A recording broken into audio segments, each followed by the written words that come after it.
नमस्कार किसान भाइयों, मैं अजय वर्मा हाजिर हूँ एक नया वीडियो लेकर के आप लोगों के बीच में आपके अपने फार्मिंग चैनल कृषि प्रधान भारत में। दोस्तों, गन्ना बुआई के बाद एक बहुत ही ज़रूरी बात आती है कि सिंचाई से पहले हमें अपने गन्ना के खेत में कौन सी खाद डालनी चाहिए जिससे उसमें टिल्डिंग बहुत अच्छे से आए, उसका ग्रोथ बहुत बढ़िया हो। तो दोस्तों, आज के वीडियो में हम संपूर्ण डिस्कस करने वाले हैं कि सिंचाई से पहले कौन कौन सी खाद देनी चाहिए। दोस्तों, आप देख सकते हैं कि इस समय हम अपने गन्ना के प्लॉट में आकर के खड़े हैं और देख सकते हैं कितने बढ़िया से गन्ना जम गया है। ये हमारा गन्ना डबल रो टेंच विधि से बोया गया है और इस समय आप देखिए कि इसमें अभी जो आपको गन्ने दिखाई दे रहे हैं ये सिंगल सिंगल ये पोहे ही आपको दिखाई दे रहे हैं। दोस्तों, जैसे ही हम पानी देंगे और जैसे ही खाद देंगे तो आप देखेंगे कि इसमें बहुत ही बढ़िया टिल्डिंग हो जाएंगी और बहुत बढ़िया इसका ग्रोथ होगा। लेकिन दोस्तों, उससे पहले कुछ और बातें आती हैं, आप थोड़ा समझिए। आप खेत को देखिए कि हमारे खेत में आप देख सकते हैं मोथा घास हो गए हैं। ये देखिए यहाँ सब ऐसे कई जगहों पे मोथा घास हो गए हैं और केवल ये हमारे साथ ही नहीं होता है, हमारे अक्सर किसान भाइयों के खेत में मोथा घास हो जाती है। तो जैसे ही हम पानी लगाएंगे अपने गन्ना के खेत में पहला पानी पाने के बाद दोस्तों ये मोथा घास बहुत तेज़ी से बढ़ेगा और बहुत अपना फैलाव कर जाएगा। तो हमें इसका रोकथाम करना है। अब इसके रोकथाम के लिए दोस्तों क्या है, तमाम किसान भाई बोलते हैं कि आप इस पे जो है खरपतवार नाशक का प्रयोग कर दीजिए, लेकिन उसके कुछ कारण हैं, उसका प्रयोग नहीं करना चाहिए। दोस्तों, वैसे तो आप इसे ख़त्म करने के अगर आप सेंपरा का छिड़काव कर देते हैं तो दोस्तों सभी ये खरपतवार ख़त्म हो जाएंगे। लेकिन अब आप समझिए बातों को कि उसे छिड़काव से क्या दिक्कत आएगी। दोस्तों, जब आप अपने खेत में किसी खरपतवार नाशक का प्रयोग करते हैं तो आप कितना भी बचा कर लीजिए, ये इसके पास में ज़रूर आ जाते हैं। जैसे खरपतवार आप देख रहे हैं इसके पास में है, तो आप दवा का छिड़काव करेंगे तो इसका स्प्रे यहाँ तक आएगा। तो इसका स्प्रे लगाने के बाद दोस्तों क्या दिक्कत आएगी कि इसमें से जो कल्ले निकलेंगे बगल से, ये इस पर भी अपना प्रभाव दिखाएगा। अगर 8 कल्ले निकलने हैं तो आपके गन्ने के बगल से 3-4 केवल कल्ले निकलेंगे और वो भी मुरझाए-मुरझाए निकलेंगे, उनमें कोई ताकत नहीं रहेगा, पत्तियाँ झुलसी सी रहेंगी। तो ये सब सारी दिक्कतें आपको देखने को मिलेंगी। अब दोस्तों, आपको क्या करना है कि सिंचाई से पहले आप फावड़े से या कुदाल से अपने खेत की एक गुड़ाई कर दीजिए। अब गुड़ाई में भी आपको ध्यान देना है जो आपके गन्ने के लिए फ़ायदेमंद है, अगर सही तरीके से आप गुड़ाई करेंगे। दोस्तों, आप इस तरीके से गहरी जुताई ऐसे हल्का-हल्का मार दीजिए, करते समय ध्यान रखिए। इससे अब क्या होगा कि ये देखिए, ये सारे मोथे ऊपर आ गए हैं और इस समय इतने धूप हैं कि अगर आप इसे 2-3 दिन तक के लिए इसे छोड़ देंगे तो सब सूख जाएंगे। तो अब इस तरीके से जब गुड़ाई करेंगे तो सारे ये खरपतवार ऊपर आ जाएंगे, सूख जाएंगे। लेकिन अब जब आप गन्ने के पास में गुड़ाई करिए तो कुछ किसान भाई क्या होता है कि ऐसे-ऐसे गुड़ाई कर देते हैं, गन्ने के पास में गुड़ाई नहीं करते हैं। तो अगर वो गन्ने के पास में ऐसे छोड़ देते हैं उसके किनारे, अगर आप छोड़ देंगे तो दोस्तों इसके बगल की मिट्टी की गुड़ाई नहीं होगी।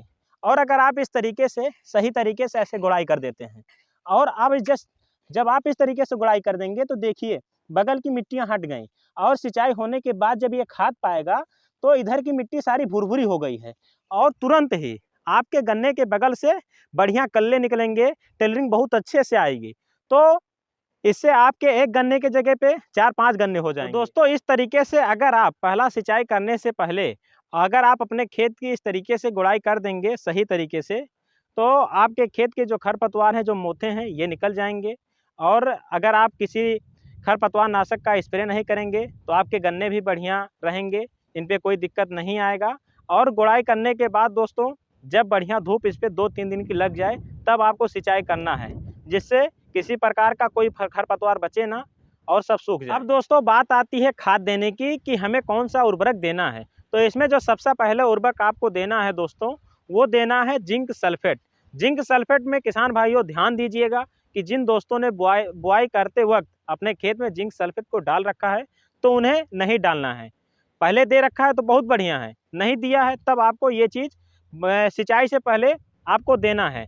तो इसमें ध्यान दीजिए, आपको जो जिंक सल्फेट लेना है बढ़िया मात्रा जो हम प्रयोग करते हैं, जो बढ़िया रिजल्ट देखने को मिलता है 33% का, आप इसे लीजिए और प्रति एकड़ 6 केजी के हिसाब से आपको इसको डालना है। दोस्तों, अगर आप इसे डाल देते हैं तो क्या होता है कि आपके खेत में किसी प्रकार के फंगस नहीं लगते हैं और आप देखेंगे कि ये खाद देने के बाद जब सिंचाई करेंगे तो आपके पौधे में ट्रिलिंग बढ़िया होगी, पत्ते हरे भरे हो जाएंगे, बढ़िया जो गन्ना होगा वो एकदम हरा कचूर जैसा हो जाएगा। तो ये सारे लाभ आपको देखने को मिलेंगे। अब इसके बाद में जो आपको दूसरी खाद लेनी है, तो दोस्तों इसके लिए इफ़को की जो सागरिका आती है, या आप बायोबीटा भी ले सकते हैं दोस्तों, या जो धनजाइम गोल्ड आता है, आप इसे भी ले करके अपने खेत में छिड़काव कर दीजिए। तो इसके छिड़काव से दोस्तों पौधे में मतलब एक ताकत सा आ जाता है। ये सब देने से तो बहुत बढ़िया से ग्रोथ करना पौधा स्टार्ट कर देता है। अगर आप सागरिका डाल रहे हैं दोस्तों, तो इफ़को की जो सागरिका आती है, अगर इसका डोज की बात करें तो आपको प्रति एकड़ में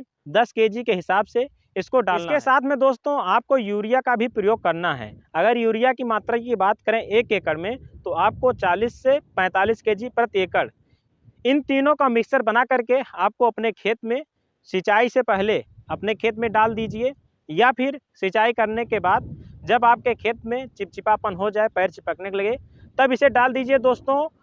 आप विश्वास करिए, आपको इसका बहुत ही बढ़िया रिजल्ट देखने को मिलेगा। आप हैरान हो जाएंगे ये डालने के बाद कि हमारे खेत में इतनी बढ़िया टिल्लिंग, इतने पौधे हरे भरे कैसे हो गए हैं। दोस्तों अगर बुआई करते समय आपने कोई कीटनाशक अपने गन्ने में नहीं दे रखा है, तो आप सिंचाई से पहले कोई कीटनाशक भी डाल दीजिए।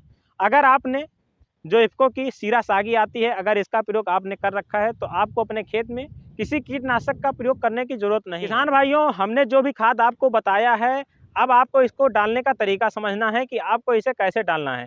आपको अपने खेत में ऐसे-ऐसे छिड़काव नहीं करना है। आप अपने खेत में ऐसे डालिए, गन्नों के पास डालिए, क्योंकि क्या होता है, कुछ ऐसे खाद होते हैं कि जो पौधे दूर से भी ग्रहण कर लेते हैं, दूर से भी उनके जड़ों तक पहुँच जाते हैं।